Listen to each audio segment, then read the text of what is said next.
The Iowa Restaurant Association's first ever Rural Restaurant Operator of the Year is not your typical small town Iowa hospitality story. California natives Mike and Eileen Muller knew they were taking a leap of faith when they left their life in Sacramento to open a restaurant in the tiny rural Iowa community of Elk Horn, population 610. But Mike, a utility worker and union leader, and Eileen, an administrative analyst for the city, had no idea being embraced by a community with which they had few ties would be the least of their challenges.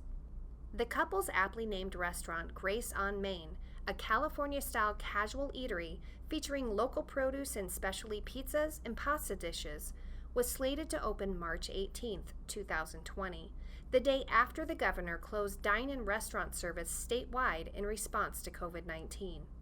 We tossed out $3,000 of our first food order, says Mueller matter-of-factly. We had to pivot before we even started. Pivot they did, and the community responded. With a pizza-centric menu, the Muellers were prepared for some amount of carryout, so rather than debuting by welcoming people in the doors, the couple flung open a front window and handed pizza to the customers. Potential patrons quickly became fans, and those fans spread the word about the amazing food being dished out.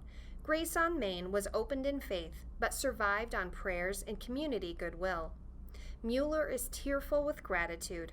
We invested everything we had in a rural Iowa community that we'd visited less than a half a dozen times. We believed the people and the lifestyle Elk Horn offered our family would be worth the risk, said Mueller.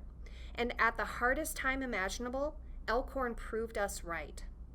That commitment to enhancing the hospitality options and culture of rural Iowa is why Mike Muller, owner-operator of Grace on Main, is the Iowa Restaurant Association's first ever Rural Restaurant Operator of the Year.